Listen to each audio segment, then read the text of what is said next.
Assalamualaikum warahmatullahi wabarakatuh.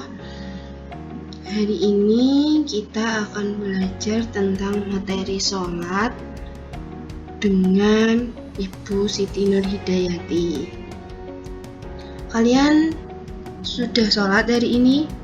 Jangan pernah kalian meninggalkan sholat ya, karena sholat adalah suatu ibadah yang terdiri dari beberapa ucapan dan perbuatan yang diawali dengan takbiratul ihram dan diakhiri dengan salam.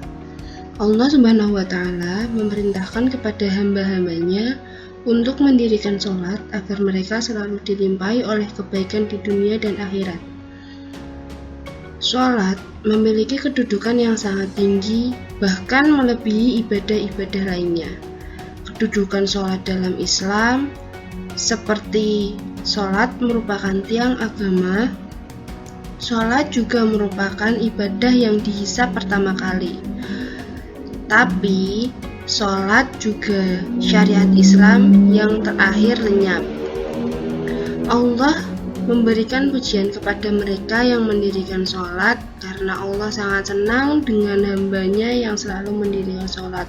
Apalagi kepada mereka yang juga memerintahkan keluarga-keluarganya untuk melaksanakan ibadah ini. Karena sholat termasuk ke dalam rukun Islam yang kedua setelah membaca syahadat.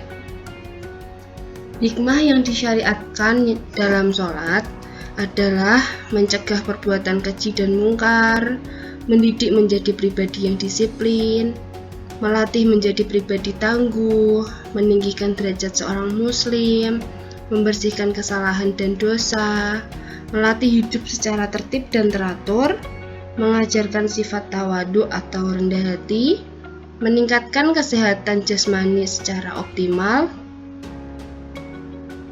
Setelah itu, hukum meninggalkan sholat adalah sengaja meninggalkan sholat dan menentang kewajiban sholat. Dia termasuk orang-orang yang kafir atau murtad. Sengaja meninggalkan sholat tetapi masih mengakui kewajiban sholat tersebut disebut sebagai kafir amali. Selanjutnya, meninggalkan sholat dengan tidak sengaja, wajib menunaikan sholat yang terluput itu. Syarat wajib sholat ada beberapa hal yang harus kita tahu. Yang pertama adalah beragama Islam, berakal sehat, sudah balik, suci dari hadas besar dan hadas kecil, dan juga sadar. Syarat-syarat sah sholat adalah sudah masuk waktu sholat, suci badan, pakaian, dan tempat sholat dari hadas dan najis, menutup aurat, menghadap kiblat. Yang dianjurkan sebelum sholat yaitu melakukan adzan dan iqomah. Selanjutnya, tata cara sholat. Anak-anak bisa melihat gambar yang ada.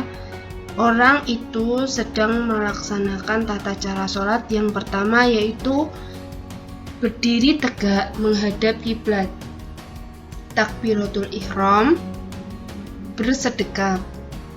Tata cara sholat selanjutnya adalah membaca doa iftitah. Selanjutnya, membaca surat Al-Fatihah diawali dengan bacaan ta'awudz dan basmalah. Tata cara sholat selanjutnya yaitu membaca salah satu surat atau ayat dari Al-Quran yang dianggap mudah, seperti surat Al-Kautsar, Al-Kafirun, An-Nas, dan sholat-sholat lain yang anak-anak kuasai dengan baik. Selanjutnya adalah rukuk, i'tidal, dan sujud. Kemudian melakukan duduk iftirash, duduk kedua seraya membaca takbir Allahu Akbar. Berdiri rakaat yang kedua diiringi dengan bacaan takbir Allahu Akbar. Sebelum berdiri, anak-anak disunahkan duduk sebentar seperti duduk di antara dua sujud.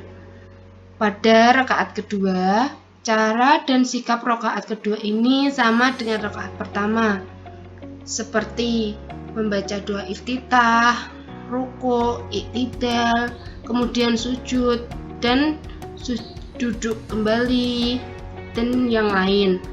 Setelah itu, kita melakukan duduk tasyahud awal pada rakaat kedua. Kemudian membaca sholawat Nabi Shallallahu Alaihi Wasallam. Pada tasyahud awal ini boleh disertai dengan doa yang singkat. Pada tasyahud akhir atau tahiyat akhir pada rakaat ketiga, seperti sholat maghrib. Salam.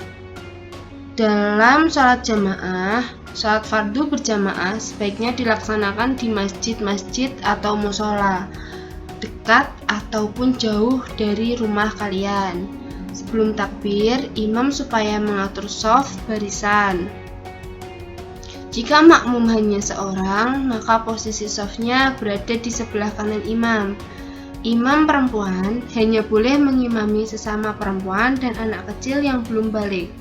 Apabila imam sudah bertakbir, maka makmum segera bertakbir mengikuti imam. Hendaklah makmum memperhatikan dengan tenang bacaan imam. Selanjutnya, bila keadaan makmum heterogen atau bermacam-macam, seperti anak-anak, dewasa, dan orang tua, imam hendaknya memilih bacaan surat yang sedang dan disesuaikan dengan kondisi jamaah. Jika makmum yang masbuk atau terlambat, maka ia harus bertakbir lalu mengikuti gerakan imam yang terakhir dalam posisi apapun. Jika makmum masih mendapatkan rukuk bersama imam, maka ia sudah terhitung mendapatkan rakaat yang tertinggal. Dia tidak tertinggal. Selanjutnya, saat sholat jamaah, jika imam lupa dalam gerakan sholat, makmum laki-laki mengingatkan dengan ucapan subhanallah, sedangkan makmum perempuan dengan menepukkan tangan. Siapapun dilarang lewat di depan orang yang sedang sholat dengan batasan 3 hasta atau 3 jengkal tangan. Setelah sholat, imam hendaknya menghadap ke arah makmum atau ke arah kanan imam. Terima kasih. Untuk hari ini kita belajar